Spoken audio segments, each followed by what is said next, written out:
জাতীয় সংসদে মনিরুল হক চৌধুরী হিজাব নিকাব নিয়ে যেই বক্তব্য দিয়েছেন এটা ধৃষ্টতাপূর্ণ এবং সরাসরি ইসলামী মূল্যবোধের সাথে সাংঘর্ষিক। বেগম খালেদা জিয়া শহীদ রাষ্ট্রপতি জিয়াউর রহমানের প্রতিষ্ঠিত রাজনৈতিক দলের একজন সংসদ সদস্য হিসাবে এই বক্তব্য সম্পূর্ণ বেমানান।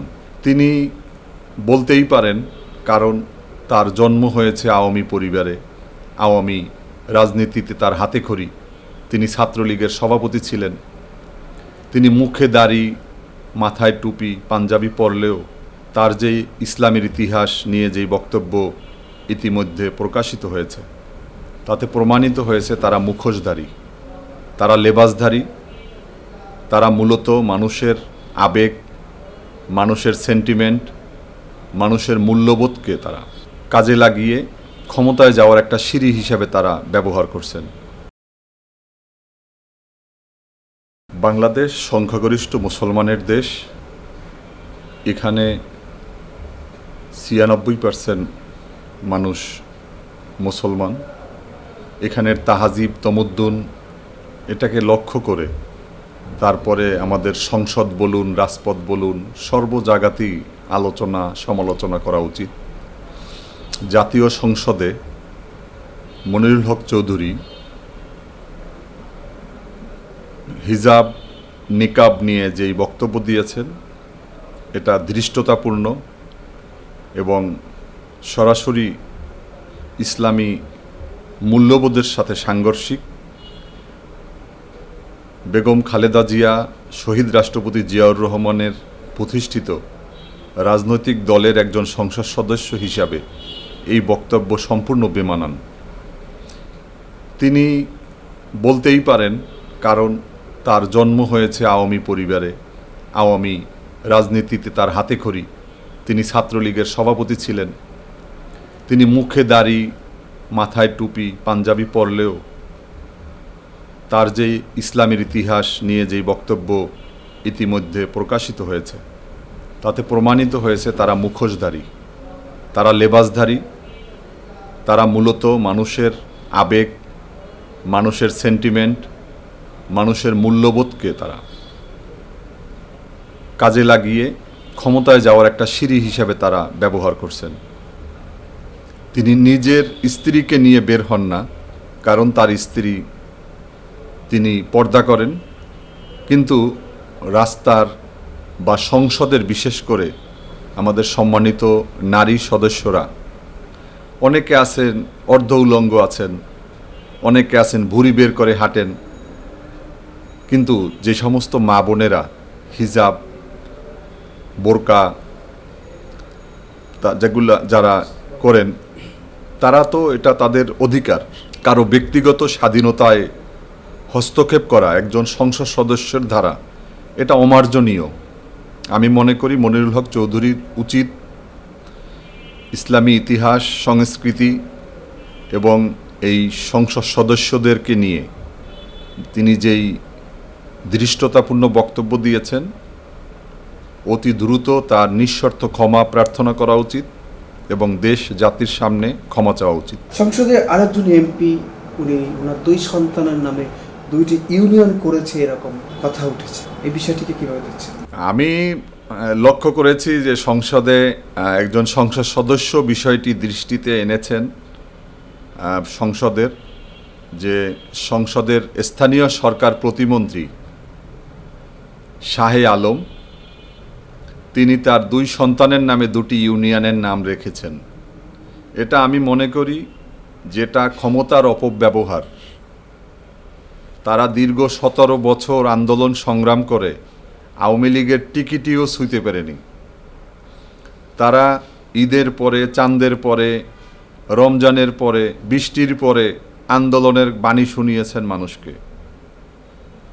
28শে অক্টোবর 2023 সালের পরে বিএনপি রাজপথে 100 লোক নিয়েও মিছিল করতে পারেনি কোথাও।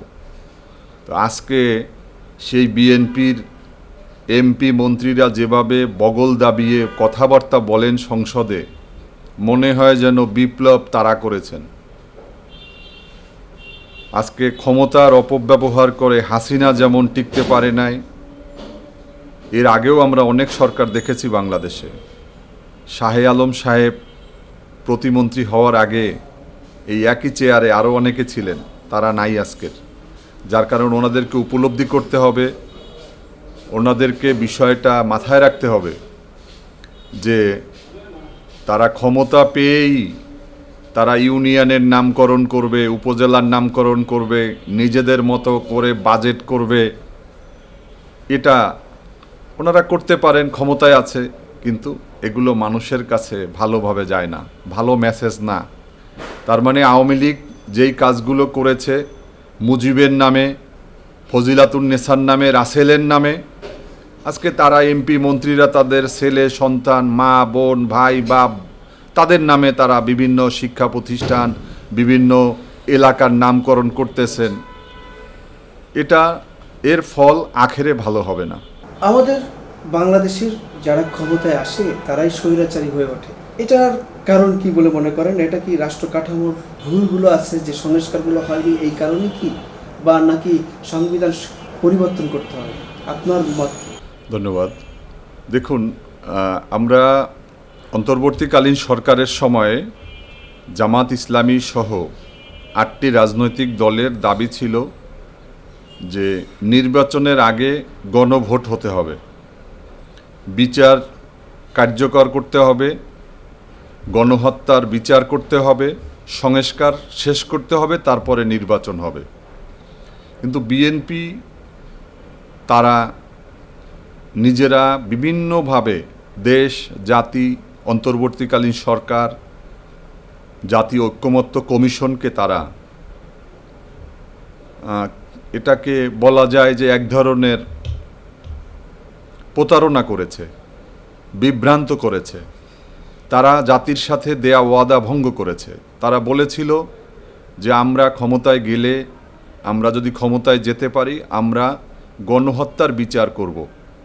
কিন্তু আমরা দেখলাম যে বিএনপি ক্ষমতায় যাওয়ার সাথে সাথে একজন বিদগ্ধ আইনজীবী, সাহসী এবং যিনি ইতিমধ্যে তার পেশাগত জীবনে সফলতার সর্বোচ্চ স্বর্ণশিখরে আরোহণ করেছেন, অ্যাডভোকেট তাজুল ইসলাম, যিনি আইসিটির প্রসিকিউটর ছিলেন, তাকে প্রথমেই তারা বাদ দিয়ে একজন দলীয় একজন আইনজীবীকে তারা নিয়োগ করেছেন।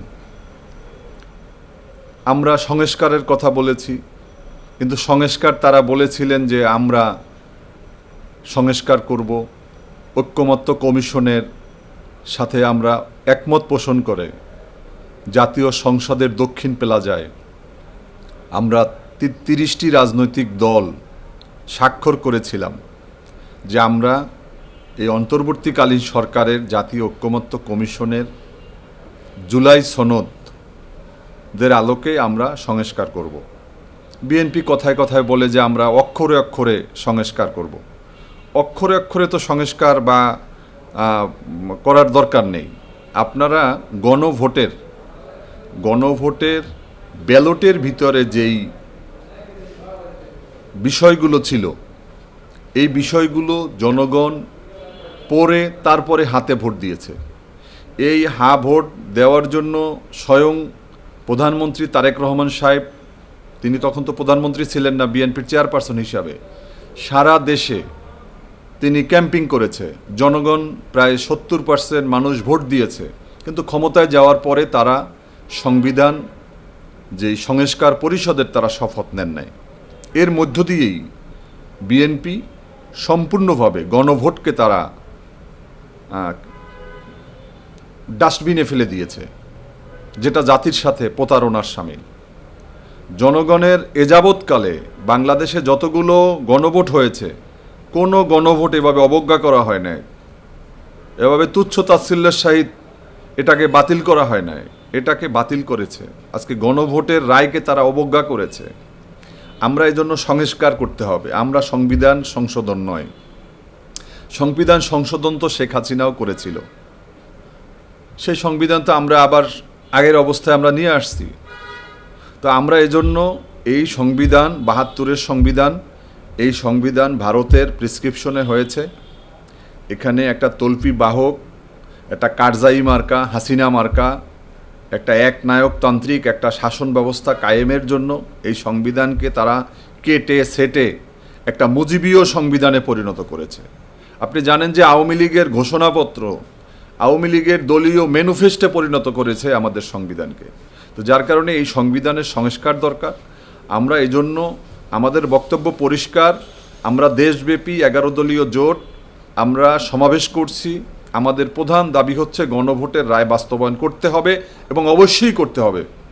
টুডে অ্যান্ড টুমোরো বিএনপিকে এই দাবি মেনে নিতে হবে, হবেই হবে। আমরা সেই রাস্তায় আমরা যাচ্ছি।